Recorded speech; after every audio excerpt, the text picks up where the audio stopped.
Spoilers and offensive content to come. We are Two Fat Guys Talk. I'm Carlos. This is Dave. And today we are crossing over with the fine folks over at the Carlos and Dave Anime Rave and their hosts. Why don't you guys introduce yourselves? This is Dave. Carlos here. All right, so it's a bit of a crossover because we're going to record some separate things because we have some Anime Rave stuff to talk about. Then we figured it's all the same thing. It's going to go on the same website. We'll just do them together. I have been having more hot sauce, and I accidentally touched the tip of my dick. And have you ever done that, Dave? No, I haven't. It's not fun. Good. Because I was like, instead of washing my hands first, I decided to pee first. And there was some residue. Oh my god. It's like icy hot, but not fun. I apologize to all two people that are listening to this for what he just said. We put an offensive content warning at the beginning. I'm just sorry if people came here from, platforms and pitfalls, because it's such a nice, clean, excellent podcast, and then they'll hear, my voicemail and go check out that Carlos guy. Man, here he is, talking about spicing his dick up and how it hurt. That's who I feel sorry for, really. So, the Not E3 has pretty much concluded for the most part. Ish. The most... I don't even want to count the Street Fighter V stuff happening early next week, because that's for one game, and it's not really so much of a conference or anything like that. It's just kind of a thing for one game, so I don't know if we even count that. What have we had of note since last time? The Xbox's presentation. Yep. The, I forget what they called it. They called it Xbox something presentation. We had Nintendo's Nintendo Direct Mini, which Nintendo themselves said would not be any big deal, and it was still disappointed. Well, I'm glad you finally come across to see how I've seen all the Nintendo Directs for the past number of years. You are incorrect. We have the Fighting Game Roundtable that happened yesterday, which was... I was a little disappointed by it, but I also understand that it was very humanizing to hear them talk about various issues with development, and they still came with some news, so that one was more of an understandable letdown, and still I appreciated it, so. But let's talk about it one at a time. So the Xbox presentation started with a look at Halo Infinite, which I think Microsoft really wants people to think is going to be like Breath of the Wild, but a shooter. Well, I mean, it's open world. Yep. The multiplayer is free to play. You mean the multiplayer modes? You don't have to pay for the game? Yeah. Oh, I didn't know that. Completely free on Xbox and PC. Nice. That's been confirmed now. Cool. So they really want to get the multiplayer back going. And that's a good way to do it, because, if I don't have to pay for it, I'll jump in and play Halo multiplayer every now and then. Why not? I am intrigued in what they're trying to do with the main story. With the Chief of the Wild? Yes. Because opening that up to, number one, you can do it co-op again. I want to point something out, by the way. Sorry to interrupt. Yeah. If people hear a bit of a fan blowing in the background, it is balls hot where we are in this bunker with the thin part of the wall between us so we can record. It's close to the Earth's core, so we have a few fans going. I'm certain those are helping out. Sorry, please continue. No problem. After the disappointment that has been the last couple Halo games, not necessarily from a mechanical standpoint, because, even the one that we played 4. 4 didn't feel bad to play. It just felt bad to play. But the problem was, it was QuickTime event the game. If the fucking final boss was a QuickTime event. If the QuickTime events weren't there, if there was a proper final boss fight, if there was more than one boss fight, and if the multiplayer didn't do the Call of Duty thing where you have to unlock upgrades, Halo 4 would have been perfectly serviceable. See, I thought the storyline was pretty weak in 4. It was kind of the intro to a new thing. It was. So I get that it wasn't going to blow me away. It was, but yet they couldn't even take throwbacks to Halo 1, where they broke it up. It was literally one long introduction sequence to the next game. I guess. That's fair. And I mean, they reused areas so often that you and I were like, we're back here again? Like, are you fucking serious? I didn't like that they had to shoehorn a way to make the Covenant evil again. I know it's not the Covenant, they're the outcasts, but, like, they can't have made a new enemy? Aren't most of the elites on humanity's side now? I guess not. But even then, I mean, even the outcasts were so rarely in there compared to the cyber shits. It made me want the Flood back. Yeah! And I don't want the Flood. Exactly. I was looking forward to a new enemy. Mm-hmm. And maybe there should have even been a new protagonist. But... Yeah, and like, for Part 5... Part 5, we didn't even play. Number one, because you and I, when we play Halo games, we'd play it co-op. Is it on Game Pass? I don't know. I might just play through it if it is, well, just to get the story of it. Yeah. Nathan Fillion's in it. I like Nathan Fillion. I like his character in the game, so... But even then, I mean, they tried something new for them by saying that they wanted people to play it full screen, full fidelity, blah, blah, blah, and that's why they didn't put in co-op. Right, but which is bullshit. Sales which is bullshit. They did it to save money. Well, yeah, they wanted people to buy 2 copies. It was a bad executive decision. It was. So now we're back to... The open world is definitely an interesting way to go. Being a Halo game, it makes me wonder if it's going to have enough to it to justify the open world, or whether this is going to be another Dynasty Warriors open world crash and burn. Halo, to me... Let's talk about Halo for a second. Recently, someone showed me a clip of Pat and Wooly on their podcast, Castle Super Beast. Mm-hmm. And Wooly has been playing through the Halo series for the first time. Nice. And he was going through Halo 2, and he said something that resonated with me. Halo 2 was pretty fucking hype. It was. The Halo games are seen by a lot of the kind of snobby Nintendo kids as the bad Western corridor shooter. And there are certainly aspects of Halo that I don't like. Like, I'm more of the Doom FPS guy, not the Half-Life formula. And Doom is definitely of the Half-Life formula. But there is a lot of hype in Halo 1, 2, 3, and Reach. And ODST, even.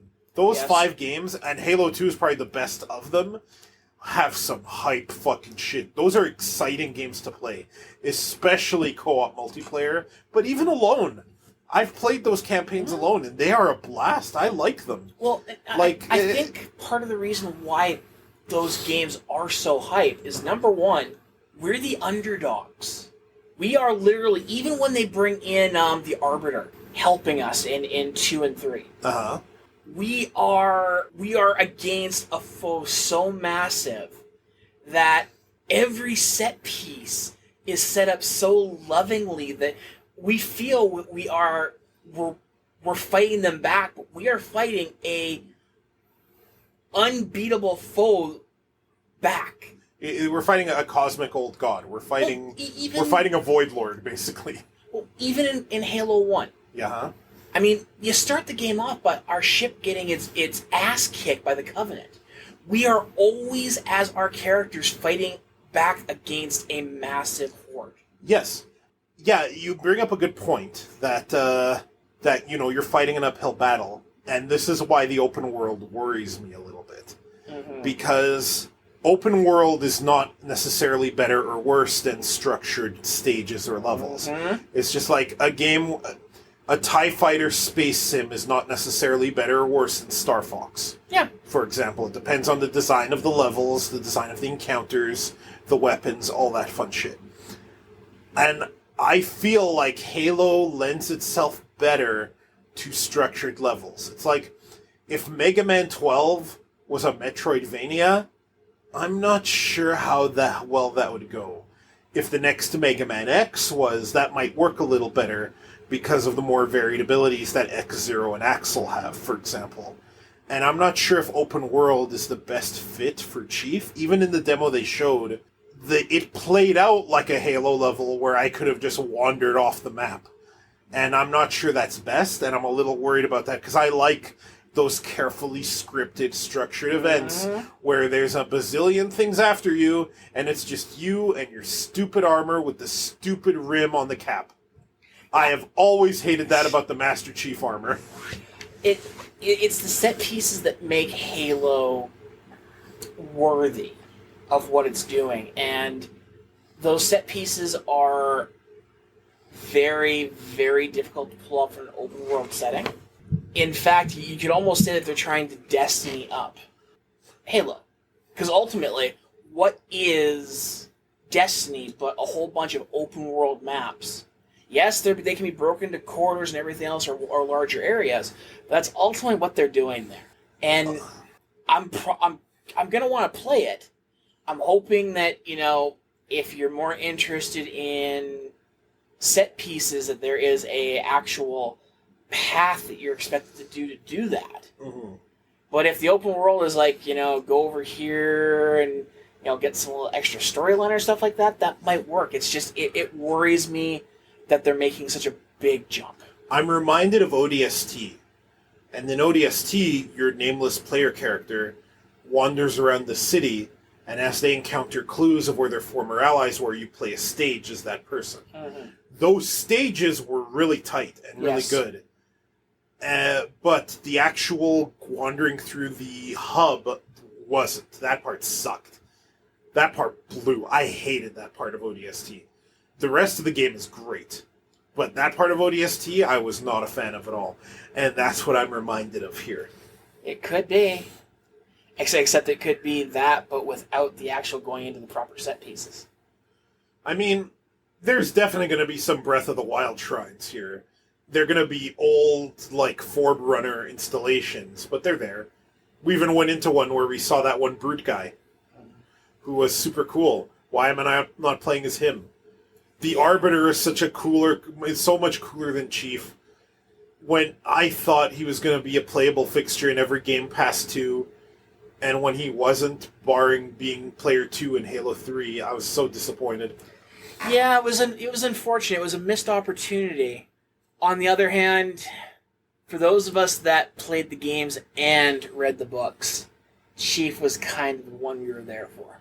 Not me! As generic as fuck he was.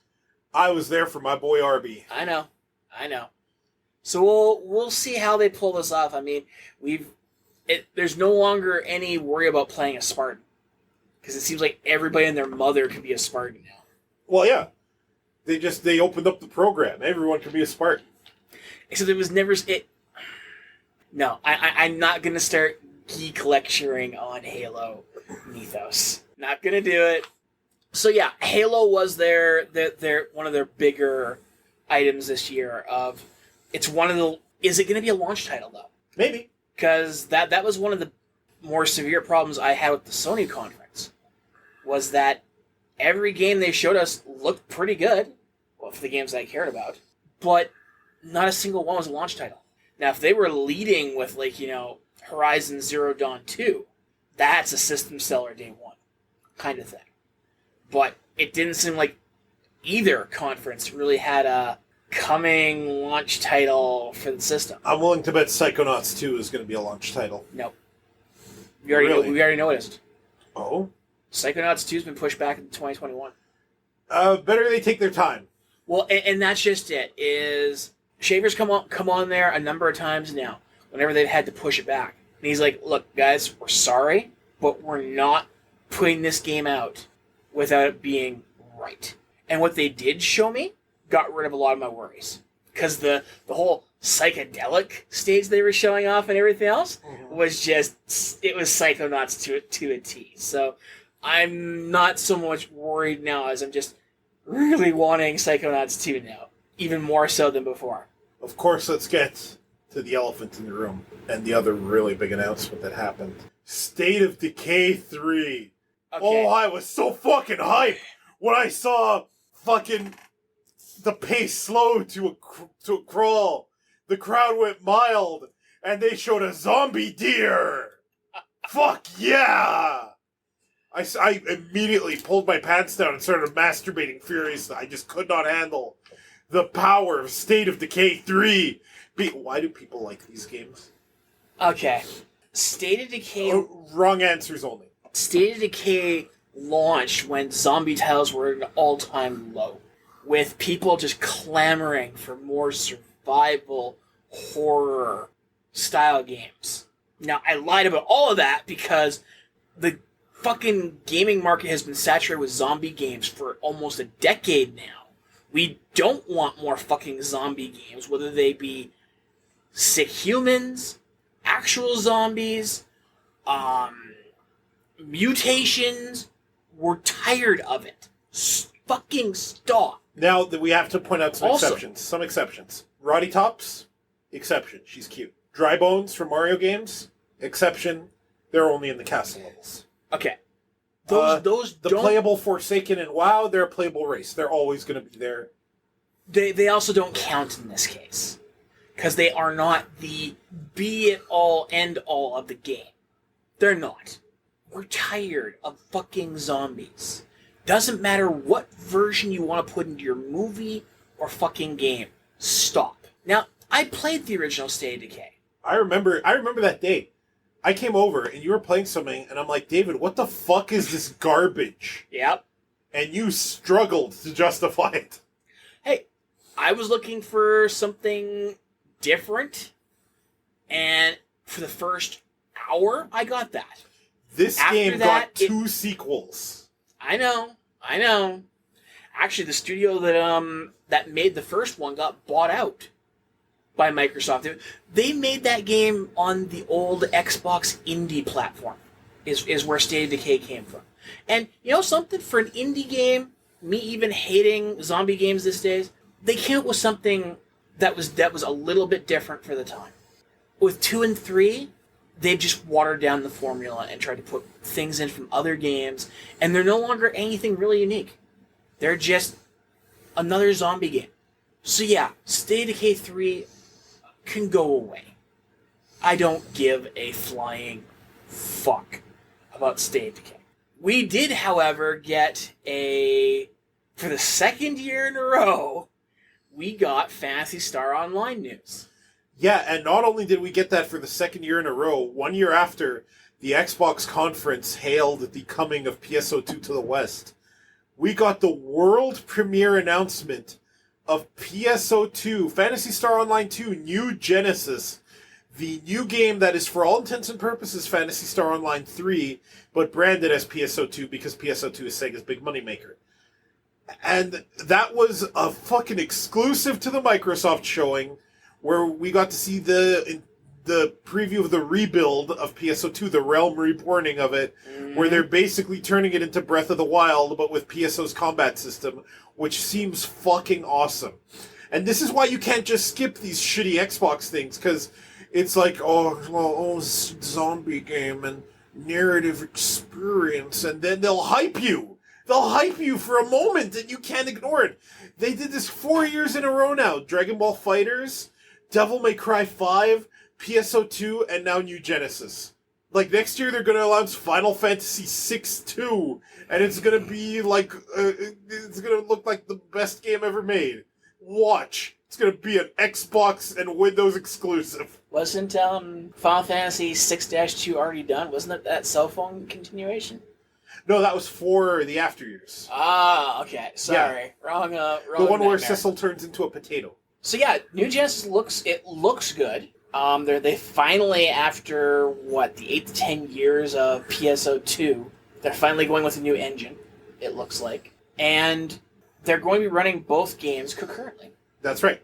So supposedly at least, because news is still varied, the cosmetics that you unlock in PSO2 will move over to your character on PSO2 New Genesis. Yeah, to PSO2 NGS, as it's being called. But it's not going to be the other way. There will be some things that still apply, so there's got to be some kind of central character server storage going on. None of your money, none of your characters, none of your skills will move over. Right, because it's a new game. Right? Like, I've heard that New Genesis is going to be another free-to-play. Mm-hmm. I kind of wish they wouldn't. I want to pay my $60, $80 for a full-fledged Phantasy Star game where I'm not going to be nickeled and dimed or have my time wasted trying to grind out shit. Well, you'll get no disagreement from me that free-to-play is evil, because it is. So obviously, like, there's no ethical consumption under capitalism. This is all just the corporations win as we talk about this. I get it. So anywho, the game looks pretty hype. It does. It looks like a blast. And man, I've avoided this game for a decade. I don't know if I can avoid it anymore, though. You know, I kind of did myself wrong. Because I played the quote-unquote beta on Xbox. Yeah, the beta cuck version. Yeah. Of PSO2. And I played it to death on there. Yeah. I put in way too many hours, everything else.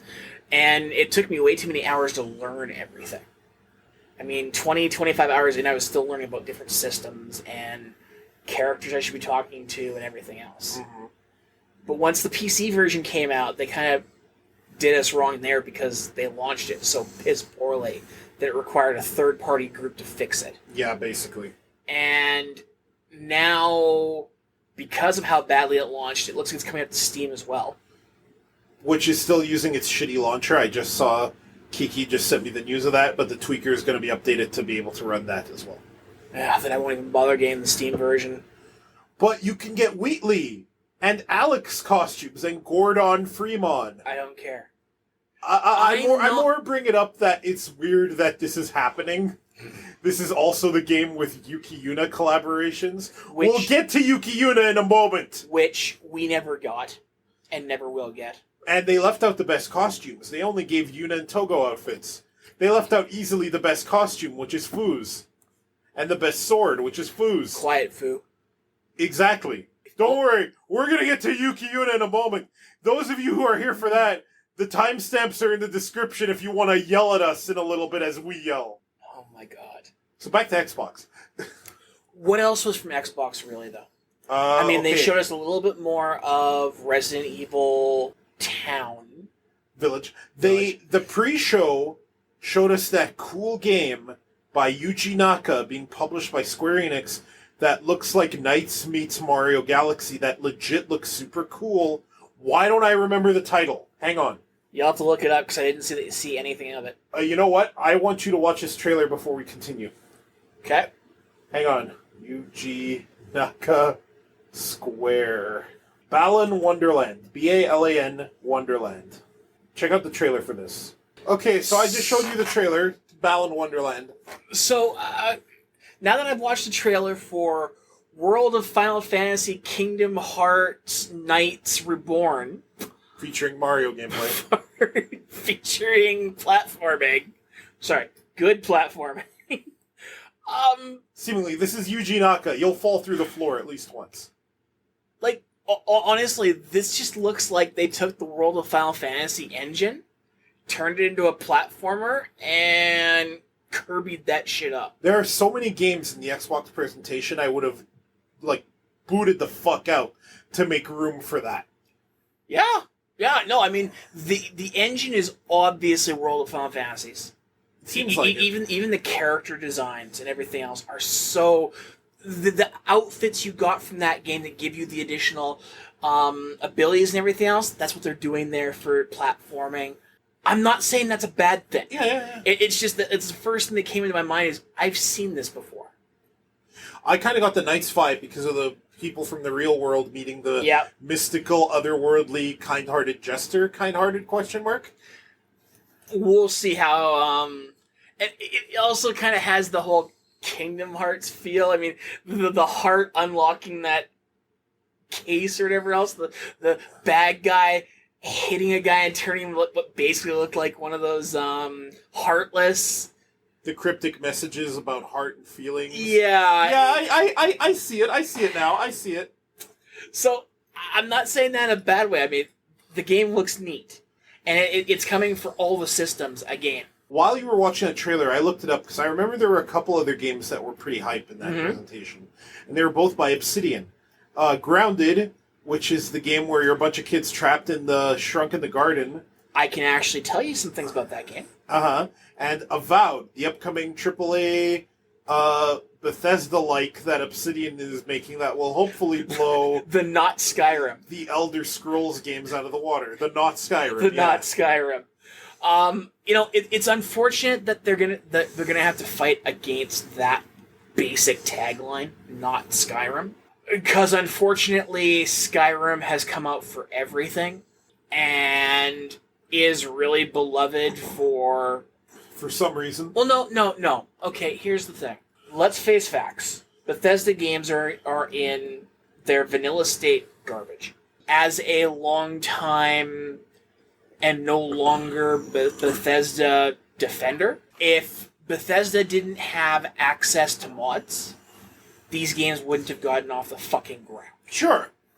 In fact, half of the fucking DLC they end up bringing out is inspired, if not almost duplicated, from people who have made mods. That all besides themselves. If one thing Bethesda does right is its world-building writing. I can defend that with no blows to my conscience. Because for them to have made as many games in the Elder Scrolls universe without contradicting themselves, I gotta give them a little bit of credit there. They do good world building. They do a good job of making you hate the flavor of the day bad guys. Whether it be an entire race or one guy you're trying to get to. However, if it's one thing that Obsidian has proven over the years, is they can take the tarnished silver a company gives them and turn that shit into gold. They can take the tarnished shit a company gives them and turn it into gold. Fair enough. So, do I think Obsidian's going to knock this out of the park? As long as they're given a big enough budget and enough time to do it. I mean, Obsidian has made gold on a shoestring budget and being rushed, let alone given enough time. So, I hold out a lot of hope for what they come up with. It's just unfortunate that they're going to have to put up with the nonsense that is, oh, well, this is just not Skyrim. Now, I say that, but what is the Outer Worlds but not Fallout? Yeah, I mean, and I don't think there's anything wrong with a company that their basic game plan is take the basic idea someone else does and do it better. Like, it's served Rare well for how many years? Mm-hmm. Donkey Kong Country, the Donkey Kong Country series, and 2 especially, are some of the finest platform games, some of the finest games ever made, period. And they definitely are running off the formula that Mario used, right? Or look at, for example, what's another good one? Blizzard. Blizzard copies, I can't think of one original idea to Blizzard's name that isn't called The Lost Vikings. Like, everything else is based off something else and their take on it. Yeah. And they've made a big name for themselves, for better or worse. So Obsidian, I expect that it will run beautifully. It will look beautiful. And probably blow Skyrim out of the water. With the exception of Skyrim having this backing of multiple games before it. It had a world already built, you're just playing in the sandbox of continuation. So they have a little bit of an advantage there, but I will play an Obsidian game to death. And even though it's Obsidian, I will still say, make sure you add in that mod support. Because it's guaranteed to make your game last decades longer.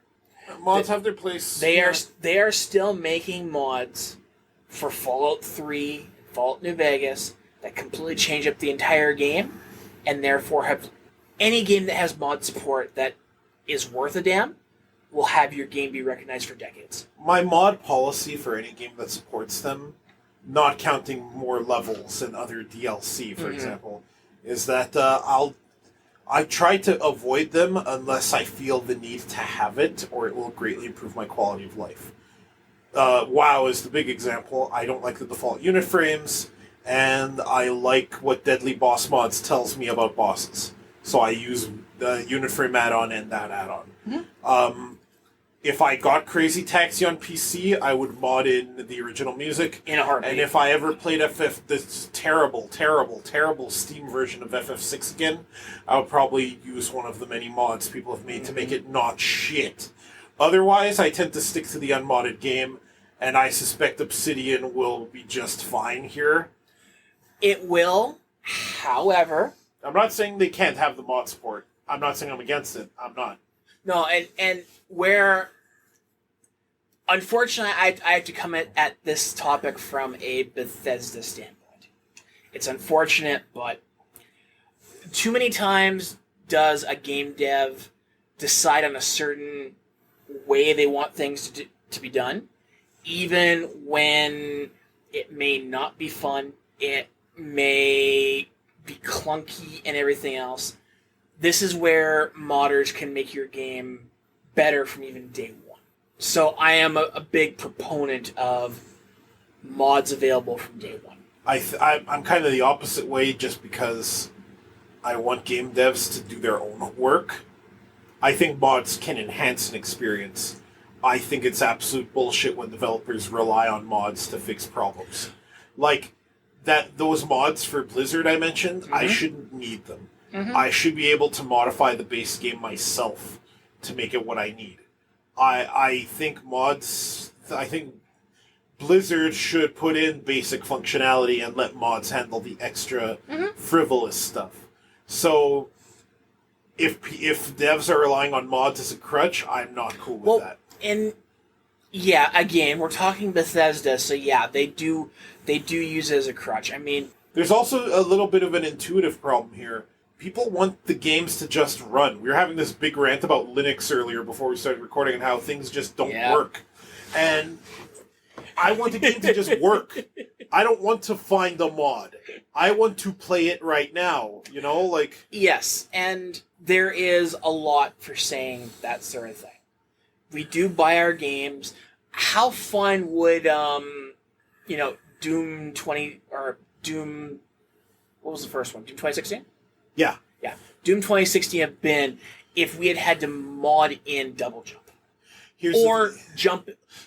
Let's just say that if you had to mod in jumping at all. Now, granted, that would have been totally... You wouldn't be able to play the game without jumping, though. In that case, I would say there's a fundamental problem, and that the game shouldn't be released yet. They didn't put the jump in. Yes. Bad example. It's mod in jumping into Mario 1. Well, wow, there's a whole world past this pipe. The best example I can use for Fallout 76, for example, other than the game being a steaming pile of shit. Half of that whole game's perk system is around the cards. You may have seen them here or there. Well, there's no profiles. So if I want to go and lockpick something, I have to go into my menu, hit another button to bring up the actual card interface, remove cards, and then add cards to give myself the lockpick ability. Now, you got the whole blind stare thing going on here. Yes, it's that bad. Somebody adding in the ability to make a profile 2 years ago still isn't basic functionality. That's the kind of modding, the kind of quality of life stuff that I'm talking about. Yeah, and that should be part of the game. That shouldn't require modders. Sure. I guess what I'm saying is we can't... When I am judging a game, I am judging it of its own merits. I am not judging it in an ecosystem where people can fix the devs' problems, because that's a big problem when these big game publishers have bazillions of dollars and we have so little. This is not a slight against developers who publishers often fuck over. This is against publishers, right? So give your games the time they need. Or don't crunch your employees. One of my favorite games, The Witcher 3. A game that every open world game to the end of time now will be based against, in my opinion. For storyline, for quests, for everything. It had little things that were annoying. For example, before you get into combat, let's say you saw a bunch of guys on the horizon. You recognize them as goblins. Well, then you'd go into your inventory, you'd chug a Goshen slaying potion, A Goshen slaying potion. Yes. And then you get into the fight kind of thing. To smash some Goshens. Yes, those damn Goshens. Anyway. If Goshen is a real world race, we're so sorry. I don't think so, but... What do you call a dead Goshen in a ditch? Nope, don't do it, Carlos. A start, go on. No, not a start, just... Yeah, anyway. Okay, if there's a real race named Goshens, I'm so sorry. Yeah. I don't want you to die in a ditch. It was little things like that that modders were able to fix that made those things better.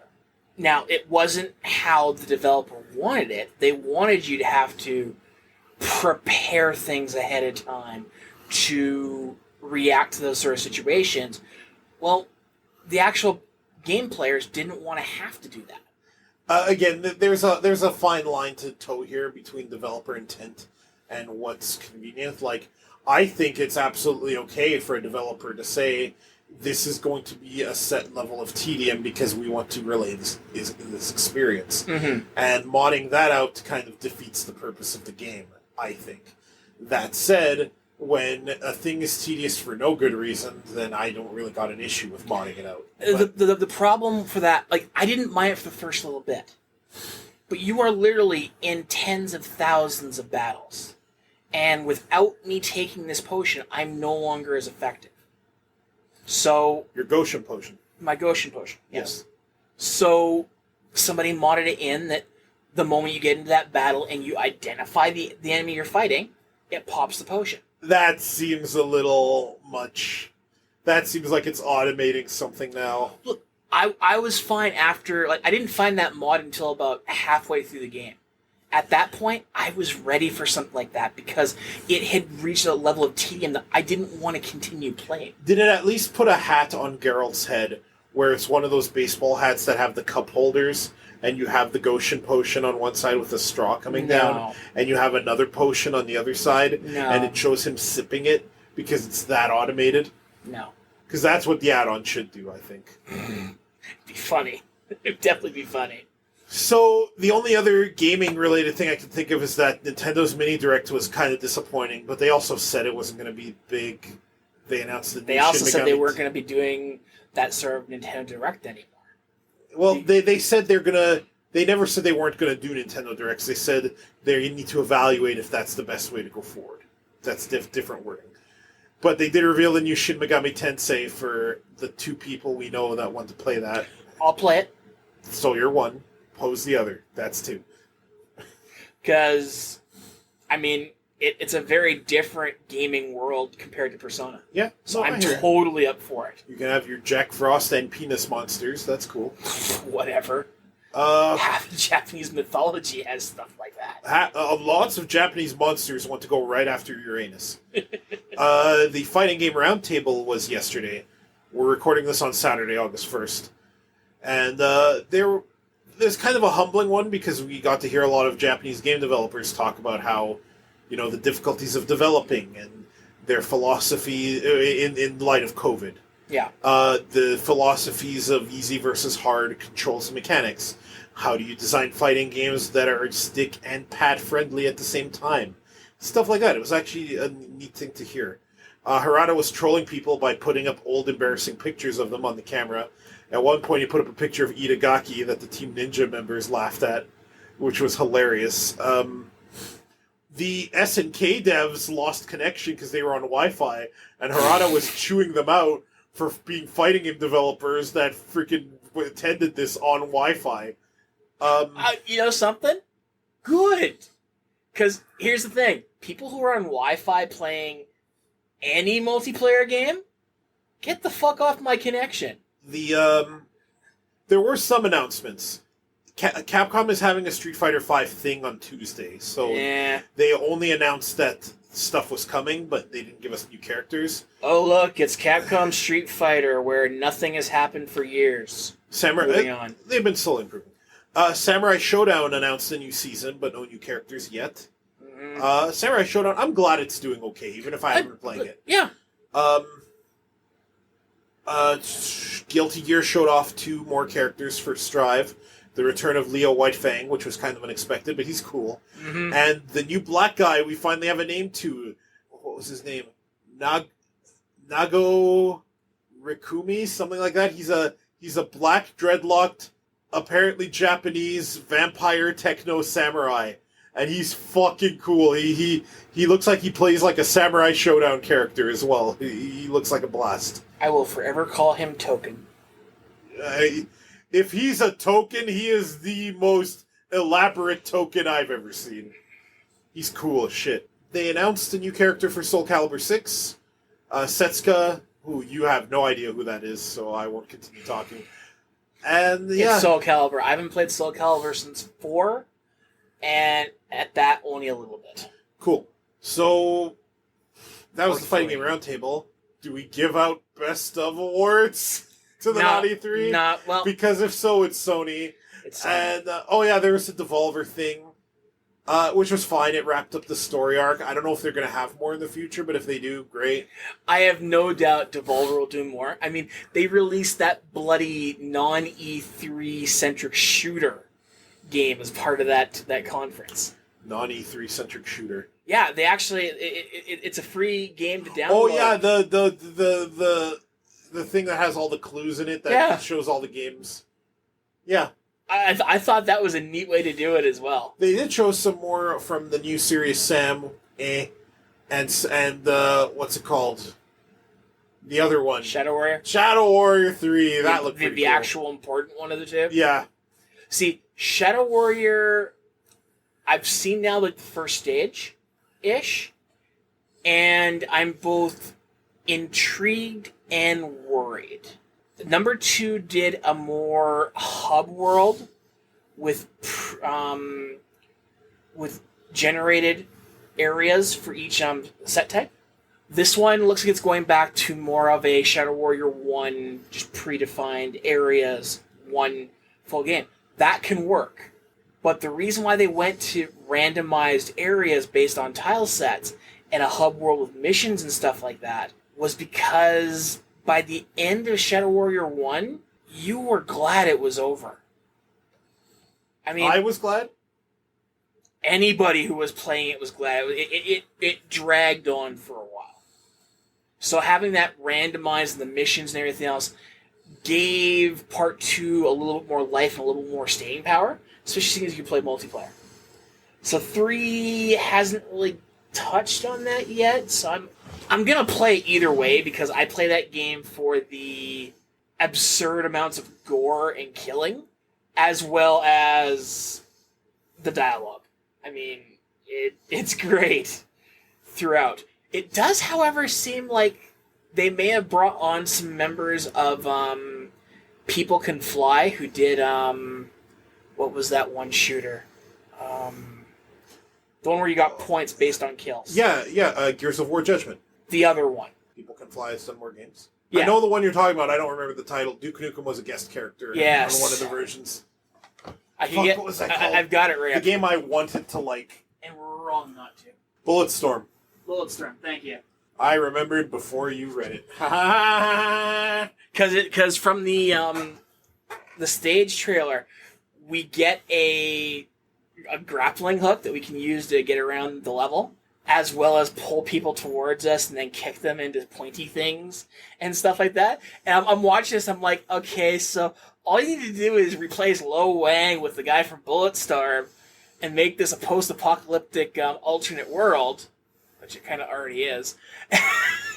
I've got Bulletstorm, so it seems like they borrowed a lot from it. Mm-hmm. So I'm okay with this.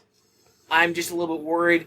I'm hoping Serious Sam is a fun co-op shooter that doesn't drag on. That was one of the bigger problems with Serious Sam in the later games. Yeah, that was my issue. We played through the last one, and it was okay, but I felt like, as Civi said, Serious Sam Tim was a lot of running backwards shooting, and that really felt that way. And I want more Doom Slaughter map, less running away while firing. Yes. That's exactly the problem with Serious Sam, and I'm hoping they've looked at games like Doom 2016 and realized that their formula needs a little bit of a mix-up. Mm-hmm. So really, first place goes to Sony, second place goes to Devolver Digital for their show, and then third would have to be Xbox. I guess. What a shitty year. But let's be glad for what we got for how bad this year has been. You're not wrong. I mean, they're still making amazing progress in these games in some pretty challenging setups. It'd be less challenging if publishers didn't put their devs through crunch. Still something I'm going to speak out against every time we talk about games. Mm-hmm. But speaking of not games, do we move over to the second half of the presentation? Yes. All right, let's jump over to Carlos and Dave Anime Rave. And now we're going to... Do we want to go with the positive first and the negative last, or vice versa? I guess, are you saying, do we start with Shira first, or with Yuki Yuna first? Yes. Okay, let's do Shira first. Okay. All right. Shira and the Princesses of Power is a 5-season Netflix original animated series based off the, which was a remake of the old Shira by Noel Stevenson and a bunch of other talented people. This has replaced, like, a lot of my favorite shows as my new favorite show. I already really liked it after Season 4, but Season 5 blew me out of the water.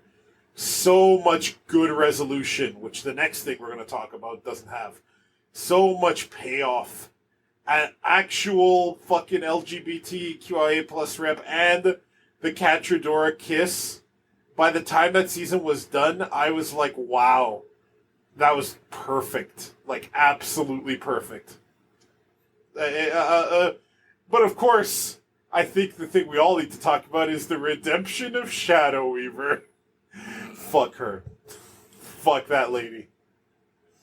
Dave, what did you think of the final season of Shira? I don't know how many... I think the last season we talked about on this show was season 3, so I guess the last 2 seasons. Yeah. Well, here's the thing. Now that it's done, it's really hard to go and talk about too much in Season 4.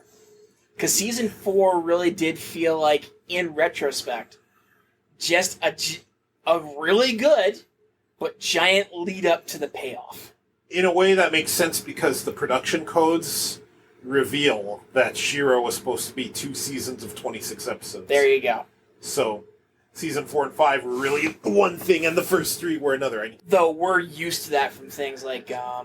Well, the 13-episode arcs worked because those seasons had a natural break point in the middle. The breaking up of those further by Netflix really cheese me because they leave these seasons in the middle where you're still hurting to see what happens next. So I'm glad seasons 4 and 5 weren't cut. Yeah, I didn't think they were going to pull off a redemption arc for Catra. I really didn't. Let alone Shadow Weaver. Who didn't get a redemption arc. She still died evil. You're welcome. Fuck you. Die from explosion. Oh, she did. Oh, dear.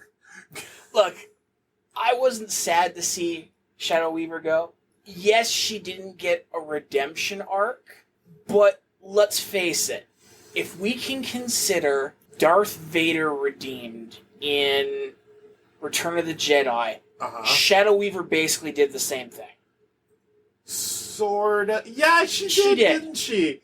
Tell your sister you were right. Really, Darth Vader was never really redeemed, because that would mean actually acknowledging and doing something about what they did in the past.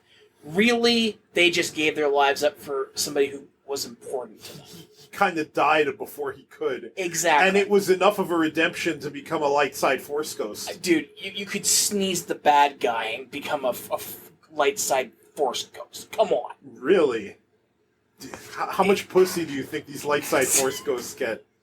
Sorry, let me rephrase. I am a bisexual man. How much... What's the most tactful way to phrase this? How much fucking am I going to get on as a light side Force ghost, do you think? Well, now that it seems that they can make tangible effects in the world, probably a lot. Cool. Anyway, Shadow Weaver did one of the first good things for Catra and died for it. So long, nice to see you go, moving on to Catra. I do like that Adora and Catra were pretty broken about it. Because no matter how horrible Shadow Weaver is, this is someone that they've gone through life with. So I get that they were they were sad to see her go. Just like in Simple Gear in Season 1 when people were broken up over Fine dying. I wasn't broken up. I was the one calling out for people like, excuse me, how many people has she killed? But they all... Again, it makes sense that you have different emotional attachments. I guess Fine has shown no... Here's the thing about Catra. Catra tried to do the same thing Shadow Weaver did, which is sacrifice herself so that she could be forgiven in death. But Adora took that away from her, and she had to face her problems. Which is why the redemption works. Yes. Now, the thing about Shadow Weaver is that was never going to happen. So, of course not. And with Fine, she didn't show any kind of remorse. In the end, it could be argued that she did the right thing, which even further grinds my gears. So I'm not sure how much I buy the Fine comparison. Fuck Fine in general.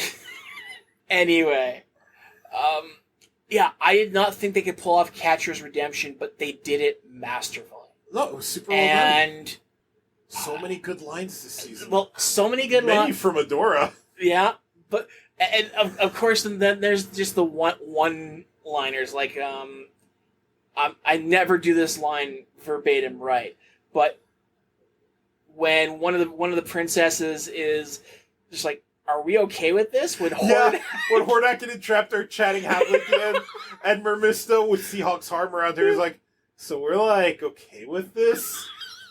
And I'm thinking, yeah, of course you are. Oh, what are you gonna do? Have a There were people on fucking Twitter being like, "I still believe that Catra and Hordak need to be charged with war crimes," and all I can think to myself is, I back when I was tweeting way more often than I am now, I'm barely tweeting anymore. Rowan replied to me agreeing with me, actually. Friend of the show, Rowan.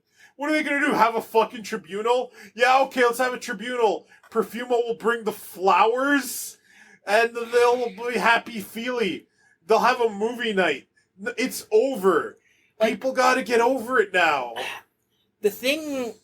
This search for punitive justice is half the reason our world is so fucked up. Like, okay, Hordak did some awful, horrible things. He certainly did. Let's not sugarcoat this. Hordak was a tyrant. He was. So he's going to have to spend time making up for it. That, I believe, if there is a She-Ra movie, like people are pushing for, yes, tyrant. Hordak, ideally, will be in a position where he is now using his considerable scientific know-how for the betterment of Etheria as a way to make up for things. That, I believe, is better than a fucking tribunal. Well, and this is just it. I actually think one of the most important scenes we got, as far as Hordak goes, in that entire last season, other than the fact that he tried to kill Hordak Prime. Horde Prime. I always call him Hordak Prime. Yeah, because you're weird and wrong. And you're not the only one. There are, like, whole news articles being like, Hordak Prime, and I'm like, no, why are you paid money? And give it to me. Okay. Calm down. Okay, I'm sorry. I'll get up off the couch. I'm sorry. I think part of it is the fact that he can basically take over any one of them. Yeah, what a piss off, too. Yeah. Fucking Hordak shoots him. Be like, I gave myself a name. I made a friend. I defy your will. Drops him. Immediately take it over. It was like, that was such a bitch move. It is such a bitch move. Horde Prime was so good. He was. He was such... Noelle Stevenson said she based Horde Prime on real-world cult leaders. Like, what's it called? The Jamestown cult leader, whatever that guy's name was. How, they use their soothsaying and charisma to lead people to the absolute worst possible ends. And yeah, he was so good. Hordak's voice actor somehow managed to do Hordak, Wrong Hordak, and Horde Prime as 3 distinct characters while giving them all the exact same voice. Hordak was coming to the conclusion of what was going on and that things were wrong, but when they showed the scene of him holding Baby Adora, I love that scene. And the look of wonderment and innocence on his face when he did that showed that was right where he basically became his own person. Mm-hmm. And that at that moment, he may not have been a bad guy. I mean, let's face it. If you're a drone that's basically under somebody else's control, you're going to be pretty fucked up. You're going to take on some of their isms. So Hordak has done some bad things. There's still no argument there. But I think we can say a bunch of it was kind of under duress. A little bit. He was mind-fucked. He was a fucked up guy. And Noelle Stevenson even said, she said in an interview, there are some people you can't redeem, which is in direct contrast with, say, what Rebecca Sugar thinks, the creator of Steven Universe. Mm-hmm. So Horde Prime was always going to die. And I think he needed to, because this guy was going to keep making trouble. He had to go. No, he had to go, and being a ethereal enemy like that, I almost wish we had seen a little bit more of the ethereal. So, he could jump from body to body and control people. But right up until the point of of him trying to run in his ethereal form, and Adora blowing him away with light, you never really got that. So that was kind of a surprise when he pulled the whole flowing darkness away kind of thing. I do like that scene, though, because... Oh, I do. Because the eyes on it match the eyes on Horde Prime's face, the three on one side and one on the other, you totally saw that it was him getting eliminated. Completely wordless, Hordak is healed now. And what a way to go, Adora being shown to be this big healer, and she fucking Kuraga's the enemy to death. Kuraga's the world, right off the bat. Makes a tree in orbit. Hey, is that fucking tree satellite gonna be okay? Probably. Is it in stable orbit? Because that could be a problem down the line. That's gonna be their way to get across the universe. In their tree ship. Yeah. Not the first time a tree's been a ship. Yeah, I hear you. But yeah, no, Man, how cool a character was fucking Glimmer's dad. Micah. He comes back at Beast Island, ends up being this amazing fucking character, perfect for Glimmer's advancement. Noelle Stevenson was going to keep him dead, and then she's like, oh no, I have to incorporate him now, and it ended up being for the better. And how horrible is it when he's mind-controlled? Holy shit, he's not holding back the dark magic anymore. She finally gets her dad back. By Kamehamehaing him in the fucking face. And then... I thought she obliterated him for a second. Well, she gets him... She sees he's there, so he's back. But then she's got to fight him. And blow the dark magic out of him. And just how his reaction was to introducing himself to her. It's like, hi, I'm your dad. She just hugs him. What the fuck is he gonna do? What is he gonna do? Hi, I'm dad. I almost thought they should have done a dad joke. Be like, hey dad, I'm Glimmer. Hi Glimmer, I'm dad, or some shit like that. On one hand, I'm sad that her mom is still trapped/dead.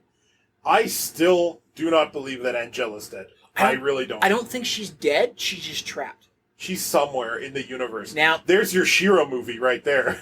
Well, and that's just it. It could be trying to find out where that room is. Some of the thinking online is that might be a place away from time. Could be. So literally her mom, the horror story that some people are theorizing is that room being separate from time, her mom could survive there forever. I like the idea better that she just got blown to some distant planet. And that would set up needing to travel there, new friends, a new enemy for a movie, Well, just because... It's a more basic formula, but I think that works better. As we've seen with Hordak, just because one of them is cut off from the whole, doesn't mean they're necessarily just going to be good guys. Yeah, and there's a whole universe out there of potential bad guys anyway. It could be a clone that Horde Prime managed to partially jump to or not. It could be a clone that just decides to call himself Horde Prime. Mm-hmm. It can be an entirely new... It could be fucking Skeletor. No. It could be fucking Skeletor. No. And that would be fucking cool. They don't even need to bring He-Man into it. No. Keep it separate. Skeletor.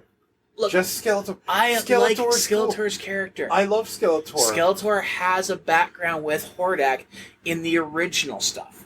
They were master and apprentice. Yeah. I just feel that she should keep her stuff completely separate from any of He-Man's junk. I want Skeletor. I'm pushing for Skeletor. We're getting Skeletor in the new He-Man stuff. So we're getting a version of Shiren in that as well. Are we? Yeah. Apparently.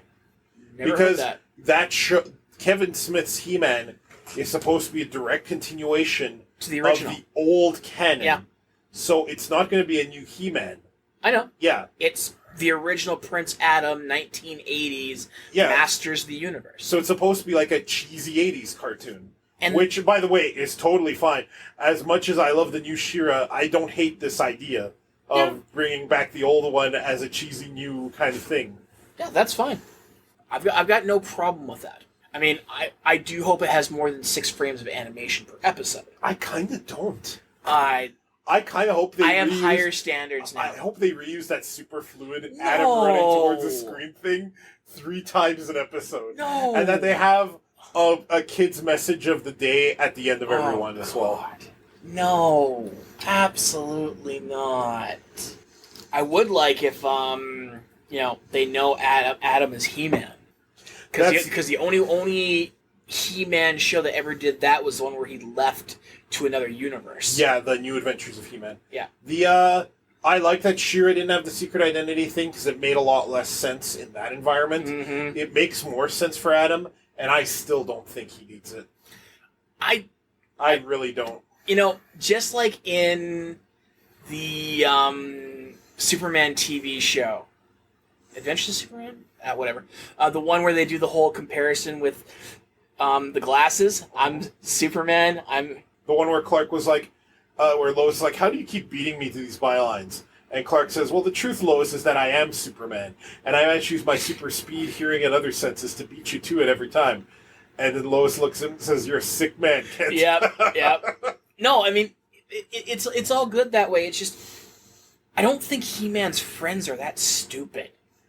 And it comes across like, even the villains can't tell that he's... It's like Sailor Moon's little brother. Of course he knows. Of course he knows. Yeah.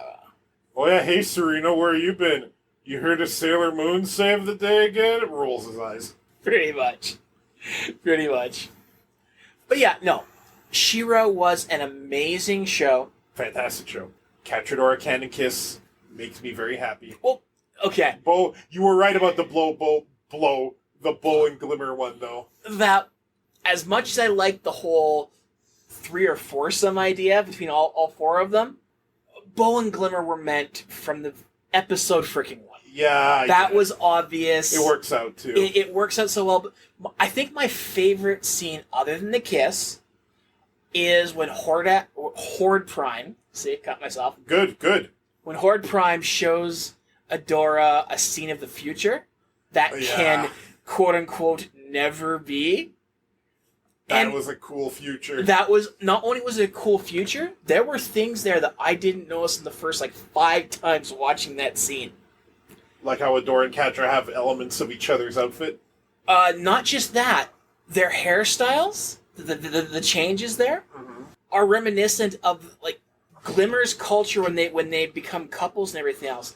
Usually they exchange something. They exchange usually the headdress or the earring or something like that. Well, Catra and Adora don't do that, so they literally swapped hairstyles for that scene, and I didn't see that at first. It was just, though I mean I thought Catra looked cute in the way she was. No, she had a good outfit going. I really liked that Catra outfit. It was so well done there. I'm like, yeah, this is going to bite you in the ass. Okay, can we agree, this is leading, but I apologize. Can we agree, base Adora, hair down, She-Ra, new hair up form, way better?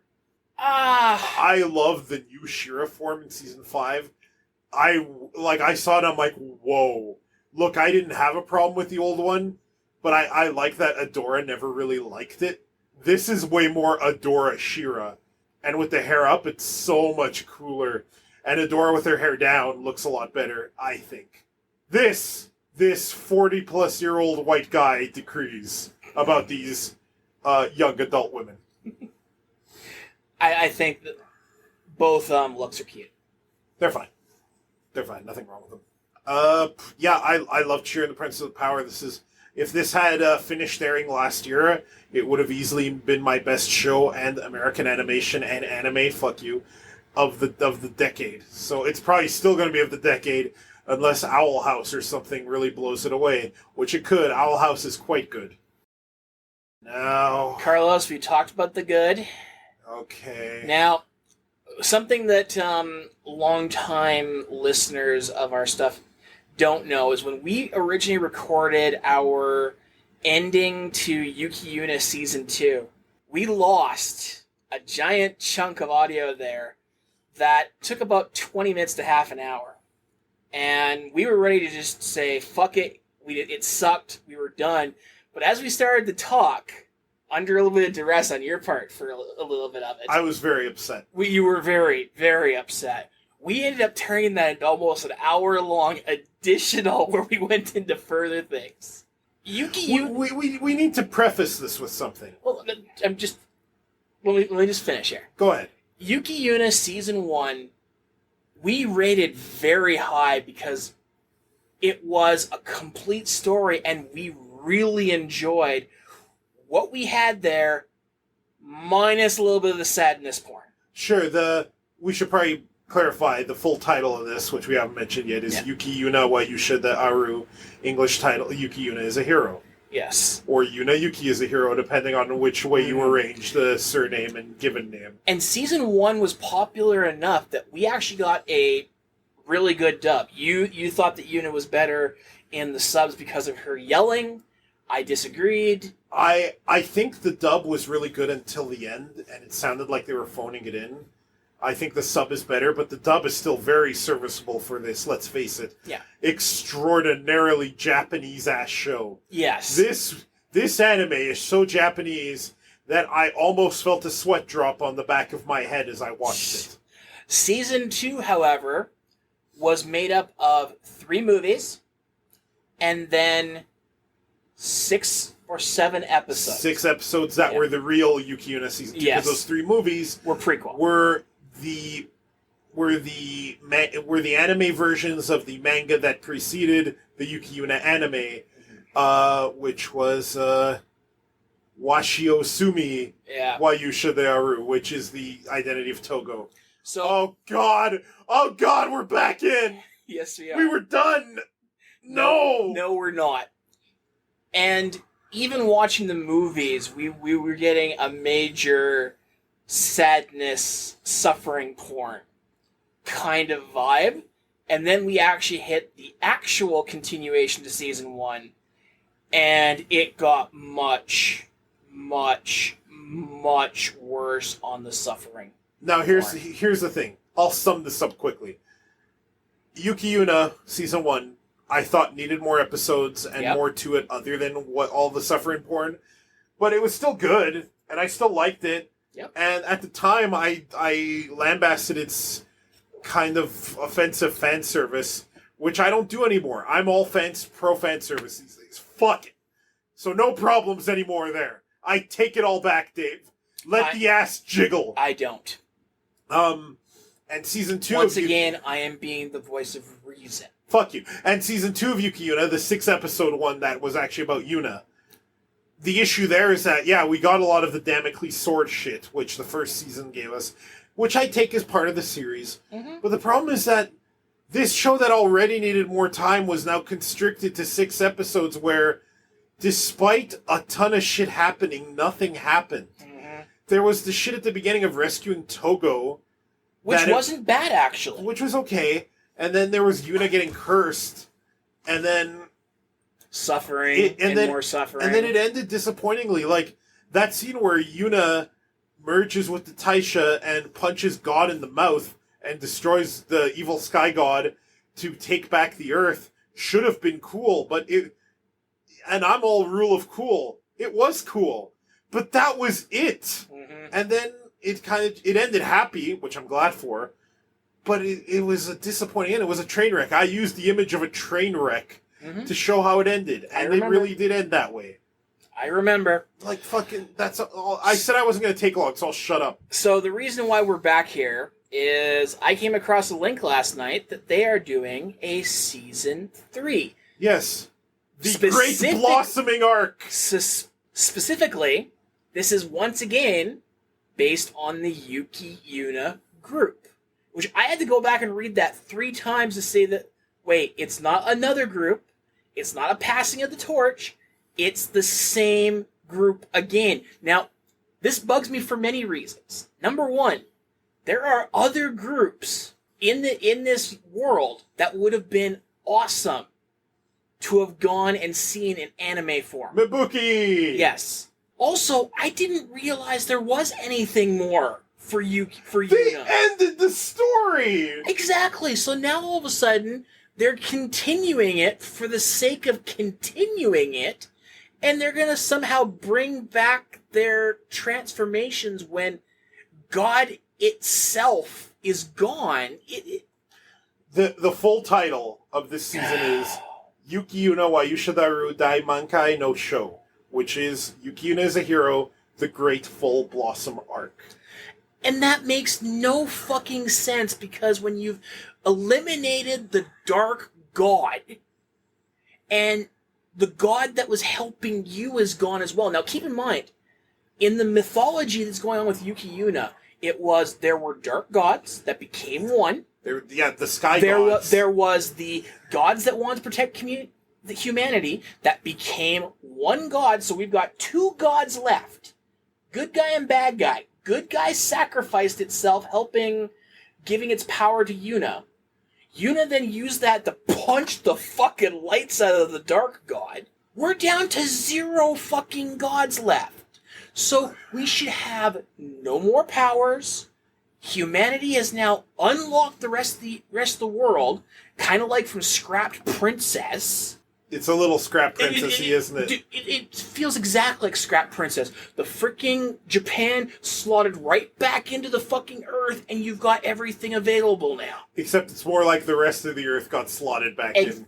You know what I mean. Look, as much as I hated Season 2, it ended. It was going to be a happier sort of system. Yes, they no longer had all the resources for cars and oil and everything else magically given to them by the Taisha anymore. They actually was going to have to do some work and go around the world and probably rebuild shit. They actually was. But it's okay. It was done. I didn't have to think about this anymore. And now, we're back. They pulled me back in. Let's speculate. Okay, so here's what I'm thinking.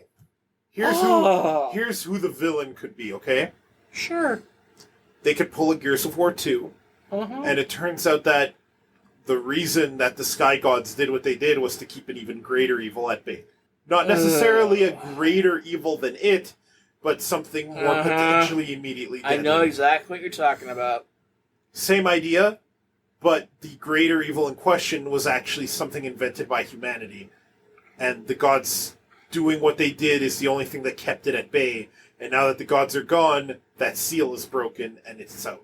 It could be something along the lines of there are no more gods, and it's about humanity fighting itself, among itself. Which would be boring. Okay, now... There could be time travel. In the old days, I did a lot of post-apocalyptic story writing because it gives you a blank slate to be creative with, I found. Sure. But if we're all of a sudden going to start going where humanity's battling with itself, number one, there wasn't that much left of Japan, so you'd literally have to introduce a Neo-America that also survived in the same sort of way. If you remember, way back at the end of the first season, I was talking about how it could continue, this, yes. And I'm like, what if there are pockets of humanity still alive that they come in contact with? Maybe there were other pockets that happened to stay alive. My problem with that, though, is that there would have to be other groups that were being supported by God. And a big... again... Okay, sorry. A big part of Season 2, and even into Season 1, is that the only reason that God could give them their powers is because they sacrificed shit to him, because he wasn't powerful enough to do so without it. Then they removed that in Season 2 so that the girls would be able to power up 3 times and then couldn't power up again because they didn't want to sacrifice stuff anymore. The running gag going here was that God was losing his powers and could not keep things going. And that Japan was the only area it was able to keep going. If there were other areas then it would have made more sense. Just like in the light novel or manga, or whatever the main area is, it talks about them losing sections of Japan to the Dark Gods, having to sacrifice those areas to amalgamate its power. Keeping, Britain intact doesn't sound like amalgamation. Now, hang on, though. Here's the thing. There are two ways this could happen, okay? Mm-hmm. The first is the other pockets of humanity supported themselves via technology somehow. The other answer, I'm not explaining how, I'm just trying to brainstorm. The other answer is that they had their own gods, and how they kept safe is they got other dimensions or something to that effect. And now that the Earth is clear, they're coming back and they want a peace. Like, what if Zeus managed to take some of the Greeks away?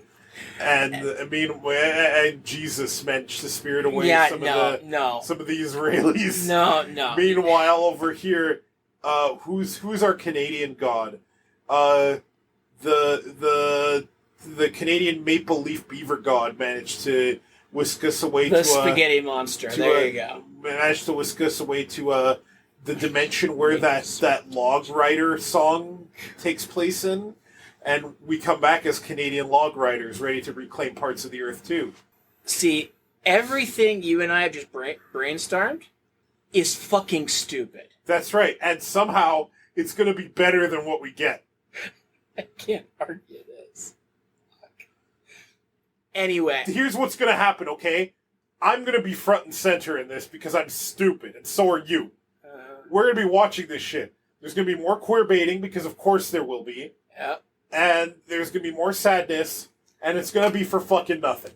There will be no payoff, just like Season 2 had no payoff. Probably. That's how it's going to go. Sadly, you're probably right. But we have enough love for Season 1 that we're going to see it through. I know. Here's the thing. Anything has the potential to be good. Yeah. Any sequel to something, even if the thing it's a sequel to sucked, has the potential to be great. Nothing need be constrained by the quality of what came before it. Yeah, no, that is true. This could be the most amazing thing to do. Be a full 26-episode season. The new thread is properly explained. It ends up tying everything together. Weird time travel shenanigans that actually work. Give up on 26 episodes. It's going to be 13. 26 episodes, and it ties everything together with a time travel arc that actually works, unlike most of them. For all we know, this could be the greatest anime ever made this season of the show. It won't be, but it could. There's one dimension, one quantum reality where it is. Not ours. Not ours, no. Probably Gordon and Vades. Yeah. They probably got the good Yuki Yuna Season 3. And the second season of Flip Flappers. Pieces of shit. Well, Gordon. I don't have nothing wrong against Vade. Vade's cool. Yeah, just... There was so much wrong with the second half of Season 2. There's a lot wrong. Quite a lot wrong. Surprisingly, we didn't have too much to complain about the first 3 movies. Some of the problems with Season 2 actually ended up with the way Season 1 ended. I remember reading some people that said that maybe they could have gotten some of their things back, but not everything. And Itsuki manages to not only be happy not having her voice, but manages to help other people who have lost things. And her and Karin forged that future together. That could have been neat, right? Showing that your disability doesn't have to define you. Instead of it being healed miraculously because you sacrificed yourself to fight the evil jagged triangle monsters called the Vertex. Maybe it's a structural problem that led all the way back to Season 1, which, as much as we liked, even back then when we were enamored with it, we admitted there were flaws. Oh, yeah. Granted, we got a bunch of the answers to the questions we had thanks to those movies. Now, flaws make things beautiful, but they can also make things ugly. Season 1's flaws made it beautiful. Season 2's flaws, But yeah, it ended. What are they doing? What are they gonna do? I mean, I wouldn't mind if they gave us an anime season based off of the other stuff. Like the group that's supposed to watch over the heroes and everything. That would have been an interesting thing. I mean, What's with the Taisha and their politics? not the Taisha, the other group of almost heroes. The almost here. Oh, the Yuki Yuna ODST characters. Yes. The ones led by Mabuki. Yes. Yeah, I'd love some shit animated from her side. She's cool. Now, if they gave us a couple seasons of that, and then made a season 3, while giving us hints of what would lead up to season 3 in those, that might be okay, but we're just jumping right into what, as far as we were concerned, was a done deal. I have so many things in my head about how season 2 could have gone, should have gone. I question his ability to pull this off. They could have done a 26-episode thing, where they not only do that main story, they also have the Mabuki side story, the things going on with the Taisha, leading up to a much more satisfying ending, fighting the Sky Gods, because it all seems so compacted. And what they focused on with only 6 episodes is how much can we break Yuna. Well, it's like Yuna kept everyone together in the first season. Now let's break this little asshole and see what happens when she cries. That's like what they were thinking. I think the worst part about it wasn't so much like, okay, yeah, the suffering porn that Yuna was going through was bad. But what her friends were going through because of it was even worse. No, they weren't going through that burn brand that was all over her body. I say she has it worse than they did. The reason why I say that is, as they were finding out about the curse, they were finding out that if they tried to help, they were actually all getting hurt. Yeah, no, I realize that. Of course, Yuna wouldn't want that. It's just because of who Yuna is, the group of her friends not being able to help them hurt. This is partly why I wanted more, because this is another idea that was so quickly abandoned. That's kind of a neat idea that they want to talk to her about it, but they can't because the Sky God is cursing them. So what if they found creative ways around it? What if they found ways to talk to each other in metaphor, and that managed to work? Yeah. That'd be a neat idea, right? That would have required at least 3 episodes. Yeah. There were so many interesting things they could have done to flesh out the story instead of just rushing it to the end. But we're talking about season 3 now, and I'm scared. At season 2, I was excited and terrified for. Now I'm just terrified. I mean, at the very end of the last episode, when Yuna is losing her powers after uppercutting God, they make it, at least it's pretty clear in conversations I've had online, is that her cow, Yuki. That Yuki was literally an avatar of God. Yeah, all of their little Tamagotchi friends were avatars of the Shinju-sama. Yes, but in this case, feelers, but from people have basically come to the conclusion that Yuki directly was literally God there protecting her. Sure. Because it saw her as its bride. So it was directly there. That is so gross. I know, but that interferes with my Yuna Togo and the also acceptable Yuna Karin pairings. Look, there is no pairing except between Yuna and Togo. If it ended up that Yuna and Togo didn't pair off, but it was Yuna and Karin, I wouldn't be that upset. I'll be upset if they have boyfriends. If they get boyfriends, if any of those characters get boyfriends, except maybe Fu, I am going, and Sonoko, I'm going to burn down. I'm not really going to do this. I'm going to burn down the world. I will turn it into a lake of fire, the likes of which the Sky Gods themselves would be like, whoa, that fat Canadian guy's pissed. The reason why I bring this up is, if they do get their powers back, and therefore their familiars, it would be weird for Yuki to come back. It would be, because that would imply the gods are still alive. Exactly. And that means Sky God is still alive. And that means his evil eyeball could fuck things up again. There you go. And we already beat Sauron in The Lord of the Rings, or whatever the fuck his name was. You got it right. Congratulations. Don't make this, Takahiro. Don't do it. You leveled up to Don't do this, Takahiro. Lord of the Rings fan. Takahiro, have your people contact my people. We need to talk. This can't happen. Let it go. It's happening. Let it go. Let it go. Let it go. I don't know the rest of the song, you know. Thanks for listening to this podcast. It's Two Fat Guys Talking Carl Dave Anime Rave. Find us on animerave.xyz. Oh my god. Let your voicemails flow. Click on the link to send the voicemail anyway. Tune in next time.